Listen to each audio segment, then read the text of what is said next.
नमस्कार, मैं हूं निधि श्रीवास्तव। आप देख रहे हैं कार्यक्रम सेहत आपकी, जहां हम आपकी सेहत से जुड़े विषयों पर करते हैं चर्चा और आप तक पहुंचाते हैं महत्वपूर्ण जानकारियां विषय के एक्सपर्ट के जरिए। इसी क्रम में सबसे पहले हम नजर डालेंगे आज के अपने विषय पर।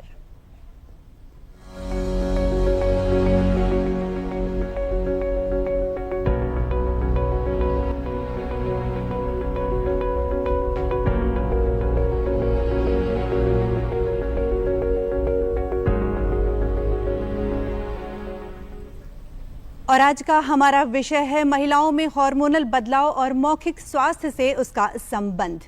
जी हां, परिवर्तन जीवन का नियम है और महिलाओं के जीवन में समय समय पर बहुत से शारीरिक और मानसिक बदलाव होते रहते हैं, जिसका कारण होता है हार्मोन्स में असंतुलन, जिसके कारण कई सारी स्वास्थ्य समस्याओं का सामना भी करना पड़ता है, जिनमें से मुख्य रूप से देखा जाता है मौखिक स्वास्थ्य को। तो आज के इस अंक में हम आप तक जानकारी पहुंचाने वाले हैं कि हार्मोन्स में बदलाव के कारण मुख्य स्वास्थ्य पर किस तरह से पड़ता है असर, और साथ ही क्या सावधानियां अपनाएं, क्या लक्षण होते हैं और किस तरह से हम कर सकते हैं बचाव। ऐसी बहुत सी जानकारियों के साथ उपस्थित हैं आज के अपने इस अंक में अपने एक्सपर्ट के साथ।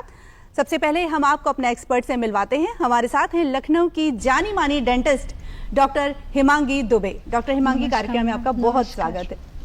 और दर्शकों, जैसा कि आप जानते हैं, यह कार्यक्रम हमारा लाइव फोन इन कार्यक्रम है। विषय के से संबंधित किसी भी प्रकार की जानकारी आप हमसे पाना चाहते हैं तो इन नंबर्स पर हमें कॉल करें और अपने प्रश्न आप हमसे पूछ सकते हैं। हमारे नंबर्स इस प्रकार हैं।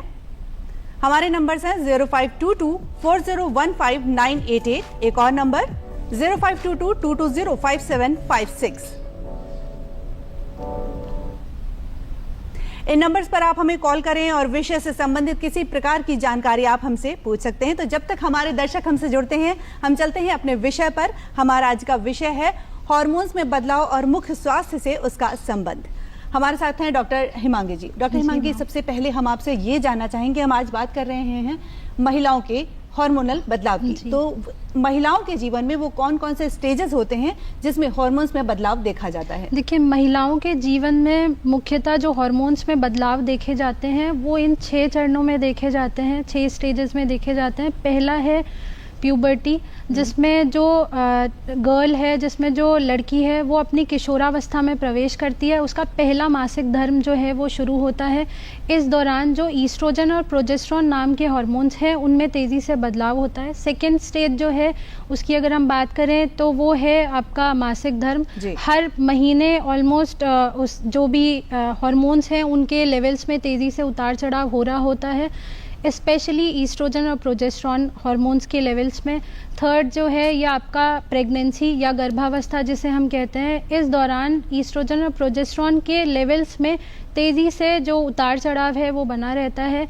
फोर्थ आपका पोस्ट प्रेगनेंसी, पोस्टपार्टम या गर्भावस्था के बाद का स्टेज। इस स्टेज में जो डिलीवरी है बच्चे की, उसके बाद जो हार्मोन्स के लेवल्स हैं वो बदलते हैं, जिससे कि जो लेडी का शरीर है उसको वापस से संतुलन में आना होता है जी। फिफ्थ स्टेज मेनोपॉज, ये वो स्टेज है महिला के जीवन का, वो चरण है जब उसका जो भी ये मासिक धर्म है ये बंद हो रहा होता है स्थायी रूप से, और इस दौरान जो ईस्ट्रोजन हार्मोन है उसका लेवल जो है वो काफ़ी घट जाता है। इसके बाद स्टेज आती है आपकी पोस्ट मेनोपॉज। इसमें जो हार्मोन्स का स्तर है वो एकदम से कम हो जाता है बट स्थिर रहता है। तो ये जो सारी स्टेजेस हैं इनमें जो हार्मोन्स के उतार चढ़ाव हैं इनकी वजह से जो शरीर में बदलाव होते हैं, बहुत सारे बदलाव जो है फीमेल की बॉडी में होते हैं, जिनमें जो ओरल हेल्थ है ये भी शामिल है जी। जो जैसा कि आपने बताया कि महिलाओं के जीवन में 6 प्रकार के स्टेजेस होते हैं। साथ ही अगर हम कारण की बात करें तो हार्मोनल रीजन तो है ही, और कौन कौन से कारण होते हैं जिनकी वजह से हार्मोन्स में बदलाव देखा जाता है? देखिए, जो हार्मोन्स होते हैं इनको हम ह्यूमन बॉडी का केमिकल मैसेंजर बोल सकते हैं। इनके ये बहुत सारे जो बॉडी के चीज़ें हो रही हैं उनको नियंत्रित करते हैं, जैसे कि बहुत सारे फंक्शंस को नियंत्रित करते हैं। जैसे बात करें मेटाबॉलिज्म की, मूड की, रिप्रोडक्शन की और साथ ही साथ ओरल हेल्थ की। जी। इसके अलावा जो ह्यूमन बॉडी है, जो फीमेल्स की बॉडी है, उसमें हार्मोन्स के जो चेंजेस हो रहे हैं, कई बार ये स्वाभाविक होते हैं, कई बार ये एक्सटर्नल और इंटरनल रीज़न से अस्वाभाविक भी हो सकते हैं। तो इनके जो रीजंस होते हैं वो मुख्यतः ऐसे होते हैं कि पहले फिजियोलॉजिकल स्टेजेस, जिनके बारे में ऑलरेडी हम बात कर चुके, puberty, pregnancy, menopause, post menopause, इस दौरान जो भी चेंजेस हो रहे हैं, इस दौरान जो भी हार्मोनल जो भी चेंजेस हो रहे हैं वो बॉडी खुद कर रही है, वो स्वतः कर रही है। उसके बाद आपके जो चेंजेस आ रहे हैं, जो मुख्य कारण है, उनमें आता है आपका स्ट्रेस और साथ में अनिद्रा। स्ट्रेस में क्या होता है कि लगातार बॉडी स्ट्रेस में बनी हुई है, उसकी वजह से कॉर्टिसोल लेवल्स जो होते हैं वो बढ़ते हैं। कॉर्टिसोल हार्मोन जो है वो और बॉडी के जो हार्मोन्स होते हैं उनको अनियंत्रित करता है। फिर आती है मेन प्रॉब्लम, जिससे अनिद्रा होती है। उसके अलावा जो आपके मेंसेस हैं, जो मासिक धर्म है, वो अनियमित होते हैं। साथ ही मुंह से जुड़ी हुई परेशानियां, जो मसूड़े की जलन, सूजन, ये सब फिर चालू हो जाता है। इसके साथ में और अगर हम कारणों को लेते हैं तो इसमें बहुत सारे कारण इंक्लूडेड हैं। आपके जो हार्मोनल डिजीजेज हैं उनसे रिलेटेड कारण हो गए, पीसीओएस, पीसीओडी और साथ में थायराइड, ये सारे हमने इसमें इंक्लूड हो जाते हैं। साथ में जो हम प्रेगनेंसी ओरल कॉन्ट्रासेप्टिव पिल्स ले रहे हैं वो इसमें इंक्लूड हो जाता है। ओरल कॉन्ट्रासेप्टिव पिल्स और जो हार्मोनल थेरेपी होती है, ये आपके शरीर में हार्मोन का जो स्तर है उसको रेगुलेट करती है, उसके जो कृत्रिम स्तर है उसको बढ़ाती है। तो इस कंडीशन में क्या होता है कि उसके side effects, as a side effect ये जो आपको देता है वो मुंह का सूखना, ये आप नोटिस करते हो। इसके अलावा मुंह में जलन, ये आप नोटिस करते हैं। तो चलिए हम बात करते हैं किशोरियों की। स्टार्ट करते हैं, जैसा कि आपने बताया, किशोरावस्था से। तो किशोरावस्था में जब मेंसेस स्टार्ट होते हैं, मेंस्ट्रुएशन स्टार्ट होते हैं, उस समय किस तरह के बदलाव देखे जाते हैं? देखिए, बात करते हैं अगर हम किशोरावस्था की, यानी प्यूबर्टल जो प्यूबर्टी है उस स्टेज की, तो इसमें बहुत सारे चेंजेस होते हैं। जो ईस्ट्रोजन और प्रोजेस्टेरोन हार्मोन्स की मैं तब से बात कर रही हूँ, उसके लेवल्स जो हैं वो अचानक से बहुत तेज़ी से बढ़ने लगते हैं। इसके बढ़ने से क्या होता है कि सिर्फ ये फिजिकल अपीयरेंस को ही प्रभावित नहीं करता, ये आपके ओरल जो कैविटी है, ओरल टिश्यूज़ हैं, इन पे भी प्रभाव डालता है। मेनली इस ड्यूरेशन में एक कंडीशन होती है जिसको हम प्यूबर्टल जिंजिवाइटिस बोलते हैं, वो डेवलप हो जाता है। उसमें क्या होता है कि मसूड़े में जलन, सूजन, टेंडरनेस वो देखने को मिलती है। कई बार मसूड़े में जो है खून आने की समस्या वो देखी जाती है। इसके अलावा साथ ही साथ मुंह से दुर्गंध आने की समस्या वो भी नोटिस की जाती है। अगर साइंटिफिक रीजंस को हम देखते हैं तो उसके अकॉर्डिंग ये है कि जो प्यूबर्टल जिंजिवाइटिस है उसका जो पीक एज है वो 11 से 14 साल है। और ये जो हार्मोन है, ये प्लाक मतलब दांत के अराउंड जो गंदगी जमा हो जाती है, ये उसके साथ में मिलकर इस कंडीशन को और भी ज़्यादा सीवियर बना सकता है।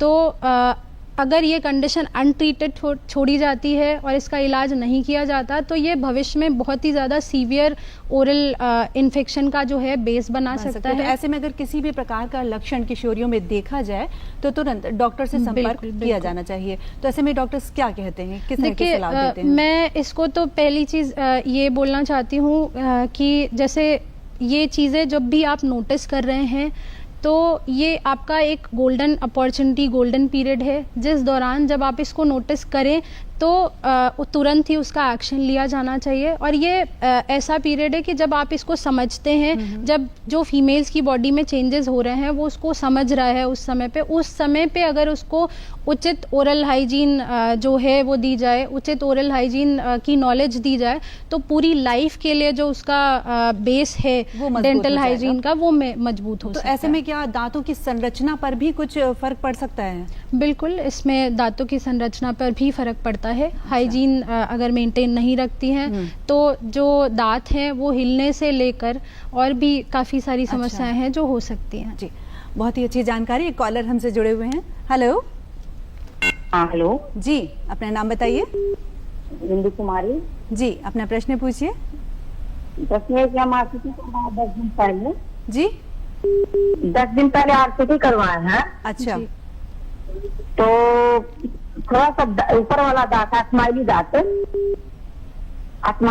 है। हाँ हाँ। उसके ऊपर में दर्द थोड़ा सा बना हुआ रहता था। उसके बाद वहाँ पे से दर्द खत्म हो गया। हाँ और थोड़ा सा ऊपर आँख के बगल में कंचपड़ी जो होता है ना, हाँ हाँ हाँ, वहाँ पे कड़ा कड़ा सा हो गया और लाल लाल हो गया था। अच्छा, तो क्या उससे संबंधित है? आपकी उम्र बताइए। 46।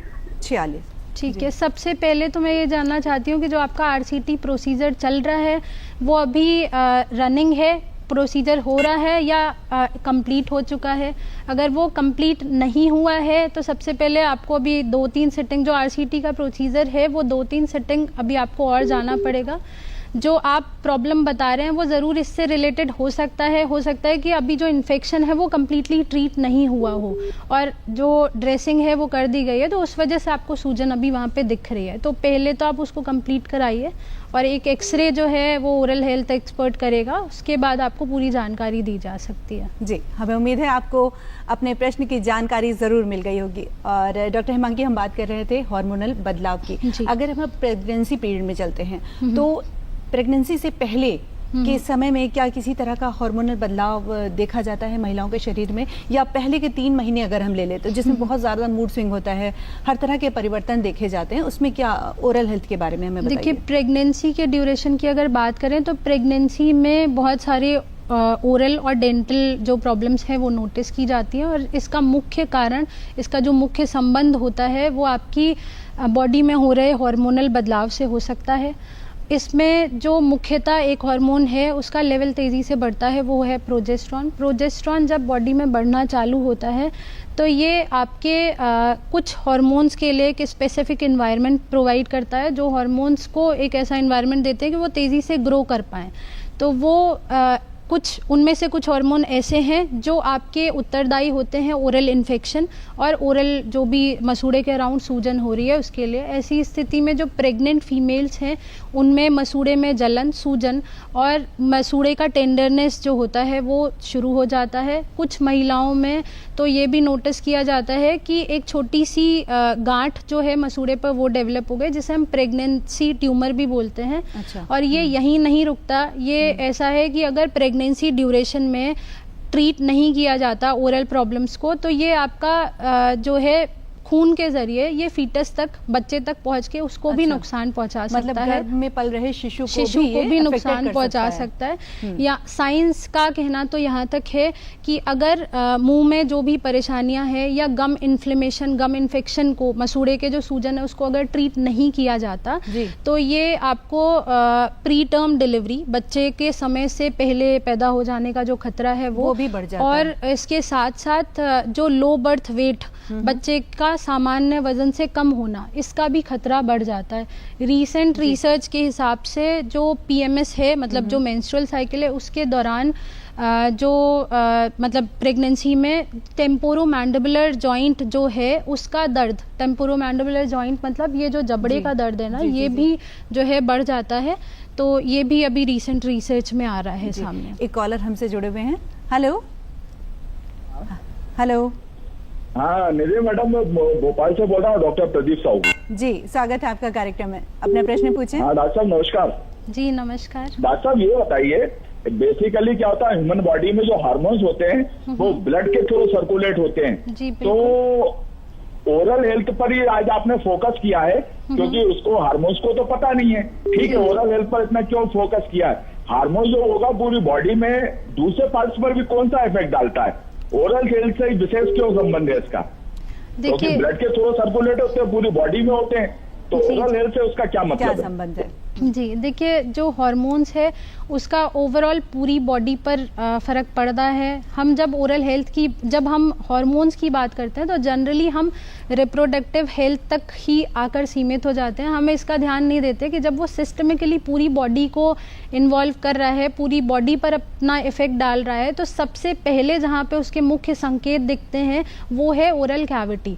तो फर्स्ट साइंस ऑफ जो ओरल चेंजेस, जो first science of hormonal changes दिखते दिखते हैं वो ओरल कैविटी में दिखते हैं। अगर हम सही समय पर उन साइंस को पहचान ले तो जो बाद में प्रॉब्लम्स हो रही हैं सिस्टमिक हेल्थ में, हम उनसे बच सकते हैं। हम बात कर रहे थे प्रेगनेंसी की, कि प्रेगनेंसी के दौरान किस तरह की ओरल हेल्थ होती है। जी। तो अगर हम ड्यूरिंग प्रेगनेंसी की बात करें तो उस दौरान किस तरह की सावधानियां हमें अपनानी चाहिए? देखिए, ड्यूरिंग प्रेगनेंसी बहुत सारी चीज़ें हैं जो फीमेल्स फेस करती है। सबसे पहले उसके मसूड़े से खून आने की समस्या होती है। प्रेगनेंसी ट्यूमर्स, जैसा कि मैंने अभी बताया, वो फेस करती है। तो अगर उचित ओरल हेल्थ केयर जो है वो की जाए, समय पर वो 2 बार ब्रशिंग करें, गुनगुने पानी में नमक डाल, ये घरेलू उपचार जो है मैं वो आपको बता रही हूँ कि गुनगुने पानी में नमक डाल के उससे नियमित कुल्ले करती रहें और 1 बार डेंटल चेकअप करा लें उस ड्यूरेशन में, तो वो काफ़ी सारी प्रॉब्लम से बच सकते हैं। अभी आपने कुछ गांठ की बात की थी, ट्यूमर। जी, प्रेगनेंसी जी, तो अगर वो प्रेगनेंसी के बाद क्या ऑटोमेटिक खत्म हो जाती है? देखिए, प्रेगनेंसी ट्यूमर की अगर हम बात करें तो मेडिकल टर्म में उसको हम पायोजेनिक ग्रैनुलोमा बोलते हैं। सुनने में थोड़ा सा खतरनाक लग सकता है, लेकिन एक्चुअल में ये टेम्परेरी होता है और ये नॉन कैंसरस होता है। तो इसमें होता क्या है कि ये प्रेगनेंसी ट्यूमर्स जो हैं मसूड़े पर एक स्मॉल ओवर ग्रोथ के साथ स्टार्ट होते हैं और इसके बाद इनमें कई बार ऐसा होता है कि ब्लीडिंग जो है वो दिखती है, लेकिन ये जनरली पेनलेस होते हैं। अगर साइंस पे हम आ जाते हैं तो इसमें ब्लड वेसल्स जो है वो बहुत ज़्यादा होते हैं, इस वजह से ये बहुत ज़्यादा ब्लीड करते हैं, लेकिन ये कैंसर जैसे बिल्कुल नहीं होते। तो क्या ये सभी महिलाओं को हो सकते हैं? देखिए, सबको नहीं होते। इनके बारे में ऐसा कहा जा सकता है कि इम्यून जब ब्रेक होता है तब ये होते हैं और साथ में प्लाक से डिराइव्ड होते हैं ये। अच्छा। कि अगर दांतों के अराउंड जो गंदगी है वो अगर बहुत ज़्यादा है तो ये बहुत तेज़ी से ग्रो करेंगे। इनके ट्रीटमेंट पे अगर हम आ जाएं तो बहुत सारे केसेस में इनके ट्रीटमेंट की कोई ज़रूरत नहीं होती, ऑटोमेटिकली ठीक हो जाते हैं। लेकिन फिर भी इनका जो ट्रीटमेंट है वो कई चीज़ों पे डिपेंडेंट होता है, जैसे कि फीमेल जो है उसको ब्लीडिंग जो है वो बहुत ज़्यादा नहीं हो रही है और बार बार नहीं हो रही है। अच्छा। दूसरा, इसका साइज़ बहुत तेज़ी से नहीं ग्रो कर रहा है। और थर्ड जो मेन मोस्ट इम्पॉर्टेंट होता है कि एस्थेटिकली ये दिखने में ख़राब नहीं लग रहा हो और ब्रश करने में उसको दिक्कत, खाने पीने में उसे दिक्कत नहीं हो रही है। अगर इनमें से कोई भी प्रॉब्लम वो फेस कर रही है तो वो अपने ओरल हेल्थ केयर एक्सपर्ट से जाके मिल सकते हैं। डॉक्टर जनरली एक छोटा सा प्रोसीजर होता है, सिंपल एक्सिजन लोकल एनेस्थीसिया के अंदर करके उसको हटाया जा सकता है वहाँ से, और ये कम्प्लीटली सेफ और शॉर्ट प्रोसीजर होता है। बहुत सारे केसेस में अगर ये दिक्कत नहीं, ये ट्यूमर्स जो है अगर दिक्कत नहीं क्रिएट कर रहे हैं, उसको किसी भी तरह का दर्द या कुछ ऐसा परेशानी नहीं दे रहे, तो जनरली यूजुअली हम ये रिकमेंड करते हैं कि डिलीवरी हो जाने के बाद हार्मोनल लेवल जो है वो सेटल डाउन हो जाने के बाद उसके खुद से सूख जाने का वेट करें। जी, बहुत अच्छी जानकारी हमारे एक्सपर्ट हमसे साझा कर रहे हैं। बहुत सारे कॉलर्स हमसे जुड़ रहे हैं। हेलो हेलो जी, नमस्कार। नमस्ते जी, अपना नाम बताइए, प्रश्न पूछिए। मैं राकेश बात कर रहा हूँ, हिमाचल प्रदेश, शिमला से। जी, राकेश जी, अपना प्रश्न पूछिए। मेरा प्रश्न ये है कि मेरे दांत जो है उसमें जो है बदबू आती है, लेकिन एक मेरा जो दाढ़ है वो सड़ी है, लेकिन मैं उस बदबू बचाने से इलाज क्या कर सकता मैं, और कैसे मैं अपने दांतों से मैं बदबू हटा सकूँ? क्वालिटी भी करता, फिर भी क्या बोलते हैं अंदर से जो है खोखले दांत है उसमें बदबू आती है। देखिए, अगर आपके मुंह से स्मेल आ रही है, जो मुंह से दुर्गंध आने का है आप बता रहे हैं, इसके बहुत सारे कारण हो सकते हैं। पहला तो ये कि हो सकता है कि दांतों के अराउंड जो मैं प्लाक की बात कर रही हूँ वो जमा हो गया हो, तो इसके लिए आपको एक बार अपने नज़दीकी जो भी क्लिनिक है वहाँ पे एक बार विजिट करना होगा। डॉक्टर जो चेकअप करके आपको उचित राय दे देगा। जनरली इसके लिए एक बार सफाई होती है जो प्रोफेशनल क्लीनिंग होती है, और कुछ चीज़ें आपको मेडिसिन वगैरह जो है वो प्रिस्क्राइब की जाएगी, डेफिनेटली ये ठीक हो जाएगा। जी, मुंह से बदबू की बात आप कर रहे हैं, तो जनरली देखा जाता है कि कुछ समय बाद महिलाओं में ये समस्या देखी जाती है, इसका क्या कारण हो सकता है? देखिए, इसमें बहुत सारे रीज़न्स होते हैं। इसमें बैक्टीरियल जो रीज़न है वो भी होता है, इसमें जो ओवर ग्रोथ होती है मसूड़े की वो भी होती है, सूजन की वजह से भी हो सकता है। तो पहली चीज़ तो ये कि इसका डायग्नोस होना समय पे वो बहुत ज़रूरी है, उसका सही समय पे चेकअप करा लें, और ये बिल्कुल ऐसा नहीं है कि क्योरेबल नहीं है, ये ठीक किया जा सकता है। अगर अब हम मेनोपॉज की बात करते हैं तो उसके पहले और उसके बाद में किस तरह के सिम्टम्स ओरल हेल्थ में देखने को मिलते हैं? देखिए, अगर मेनोपॉज की हम बात कर रहे हैं तो मेनोपॉज के टाइम पे ईस्ट्रोजन हार्मोन्स का लेवल जो है वो तेज़ी से गिर जाता है। इससे सिर्फ यूट्रस और स्किन पे ही प्रभाव नहीं पड़ता, ये आपकी ओरल कैविटी को भी प्रभावित करता है। Generally as a dentist, as a oral health expert जो हम लोग नोटिस करते हैं क्लिनिक में, तो उसमें ये होता है कि म्यूकोजा जो मुंह की स्किन होती है वो पतली और ड्राई हो जाती है। तो इस कंडीशन में जो पेशेंट होता है उसको स्ट्रेचिनेस या खिंचाव की तरह से महसूस करता है। दूसरा जो होता है बर्निंग माउथ सिंड्रोम, जिसमें मुंह में तालू, जीभ और गाल में उसको होठों पे लगातार जो है वो जलन बनी रहती है।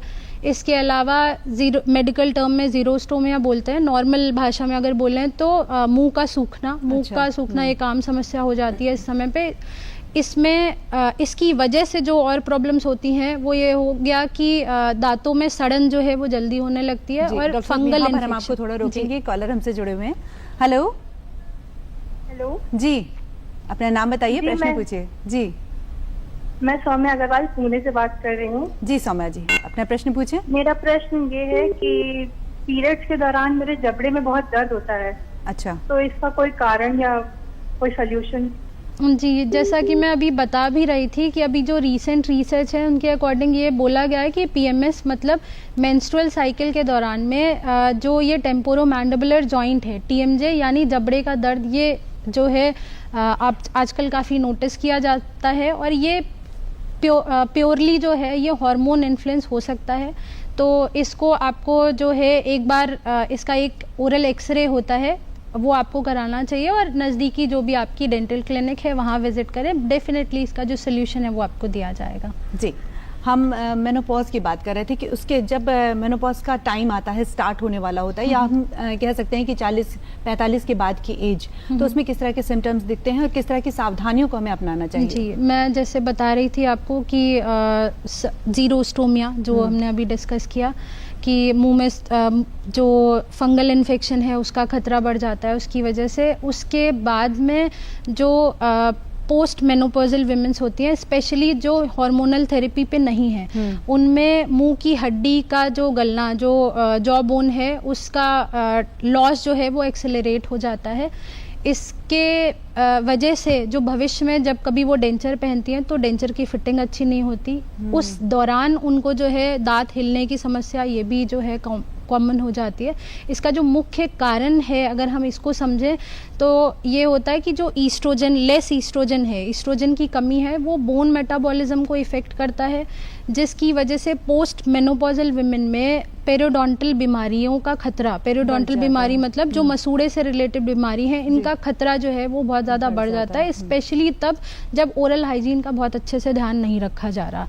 तो इसको ऐसे भी बोल सकते हैं कि ये जो आपका मेनोपॉज है ये नया चैप्टर, ये एक हार्मोन का एक नया चैप्टर नहीं है, ये आपका एक न्यू डेंटल चेकलिस्ट है जिसका अगर समय पे ध्यान रखा जाए तो आप बहुत सारी प्रॉब्लम से बच सकते हैं। जी, बहुत अच्छी जानकारी। और दर्शकों, अब हम आपको ले चलते हैं अपने अगले सेगमेंट हेल्थ टिप्स में।